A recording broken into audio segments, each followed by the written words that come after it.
Los judíos llegaban así, en barcos a Palestina. Me llama la atención este barco, que dice en inglés, pero se lo voy a traducir en español, dice: los alemanes destruyeron nuestras familias. Los alemanes destruyeron nuestras familias. No destruyan ustedes nuestra esperanza. O sea, llegaban a pedir posada a Palestina, a decir: miren, por favor, recíbanos, los alemanes nos destruyeron. Y los palestinos los recibían: vengan pues. Algunos estaban enojados, pero mucha gente no nos iban a matar. Esta gente, o los descendientes de esta gente, después les patarían la cabeza, les quitarían las tierras a la gente que los recibió.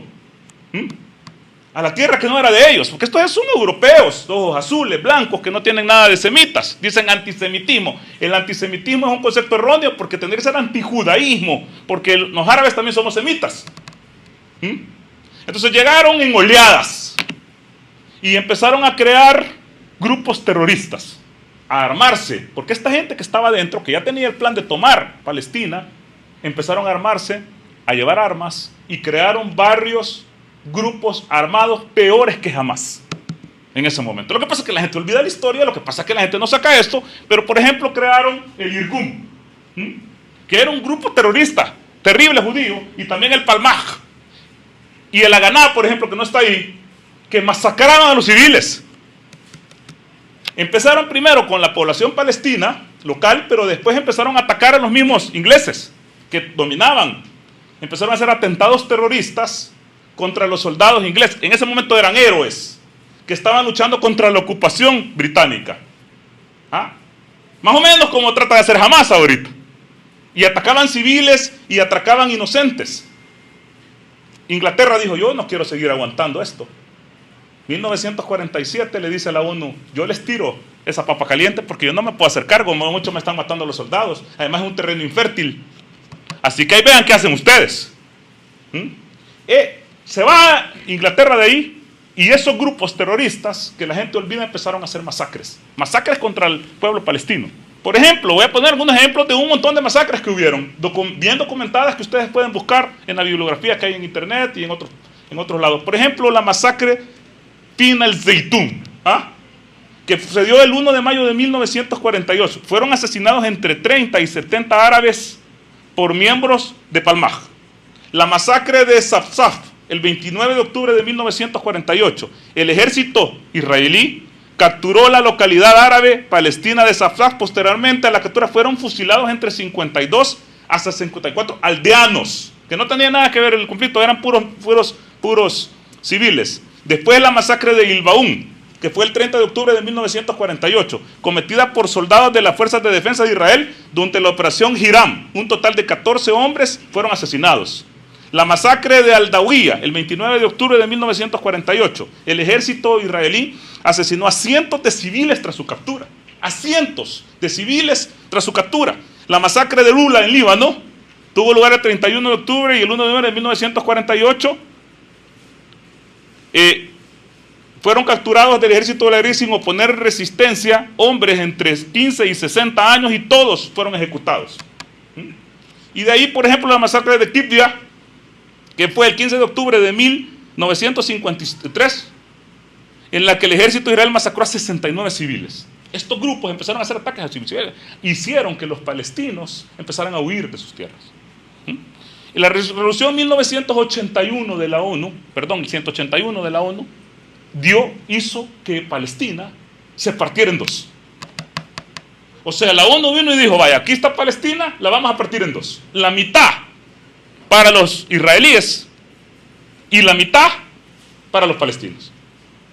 El problema es que los que estaban del lado israelí estaban siendo hostigados, estaban siendo maltratados, e incluso los estaban atacando. Entonces muchos empezaron a emigrar. 800,000 palestinos emigraron y se fueron de sus casas, de lo que había sido la casa de sus papás, de sus abuelos, de sus ascendientes, hasta 2500 años atrás, para campos de refugiados. Esos campos de refugiados que están en Líbano, que están en Siria, están allí todavía.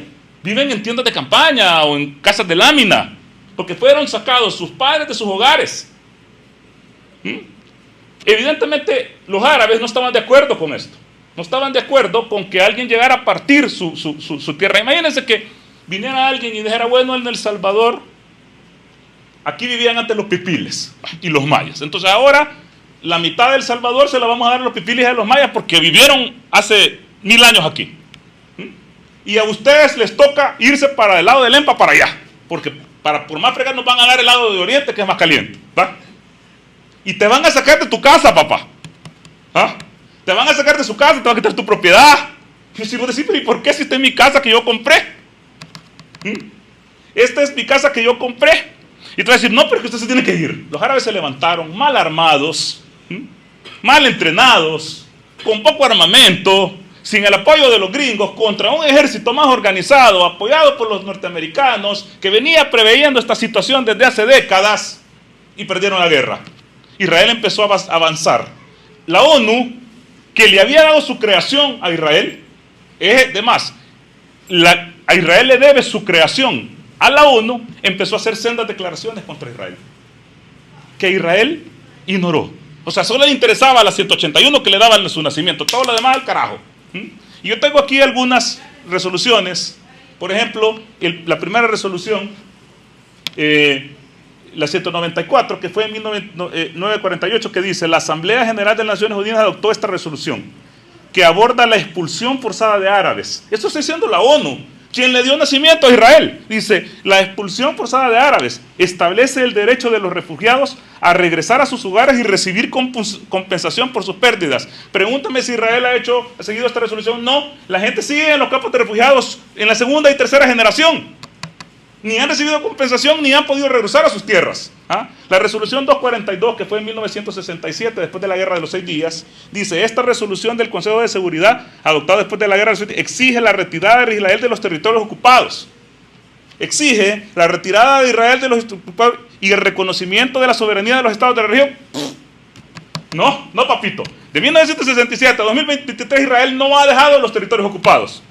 La resolución número 337, hecho en 1979, dice, esta resolución condena las acciones de Israel al interceptar un avión libanés en su espacio aéreo y se basa en principios de derecho internacional. La resolución 446 dice, declara que los asentamientos israelíes en territorios árabes ocupados son inválidos y exige que Israel respete el Convenio de Ginebra. La resolución 478 dice, esta resolución condena la ley de Jerusalén de Israel y declara nulas las medidas que alteran el estatus de Jerusalén, considerándolo un obstáculo para la paz. La resolución 497 en 1981 dice, adoptada tras la anexión de los Altos de Golán por Israel, esta resolución declara nula esa acción y exige su revocación. La resolución 672 en 1990 condena la violencia en Jerusalén y exhorta a Israel a cumplir sus obligaciones según el Convenio de Ginebra, etcétera, etcétera. Puedo leerles 4000 resoluciones contra Israel para que quite y se vaya de los territorios ocupados, para que no mate civiles, para que respete los convenios de Ginebra, para que no ejecute a los que captura, para que les dé un juicio justo, para que se vaya de los territorios ocupados, para que les dé libre circulación, para que no tome Jerusalén, etcétera, etcétera. Israel, que no le importa. No le importa. Hace lo que quiere. El derecho internacional, la ley internacional, no tiene validez. Así que Israel va ocupando poco a poco el territorio. Este es el territorio de la Palestina histórica, que está en verde. Alguien me dice, no, pero es que ahí le falta cuando estaba en administración otomana. Es que no importa si está en administración otomana, si está en administración árabe, persa, griega, romana, lo que sea, pero esa era la tierra histórica de Palestina, donde vive esa misma gente. No es que llegó la gente de metida después, ahí viven. Entonces han ido quitándole territorio hasta que solo se queda con el 15%. 15% de su tierra, como que aquí todos nos metan en la libertad. No, de libertad es un departamento bonito. Morazán, Morazán también es bonito, no sé. Es que la gente no tiene libre circulación.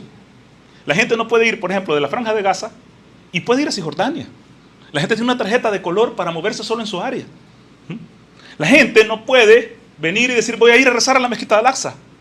La gente no tiene ningún estatus ni ninguna legalidad, es un apartheid absolutamente total. Human Rights Watch, que son esta organización de los derechos humanos, dijo definitivamente en Palestina, Israel, hay un apartheid, que significa un grupo queriendo sobreponerse o aprovecharse y discriminando a otro grupo, tal como sucedió en la Sudáfrica de Mandela.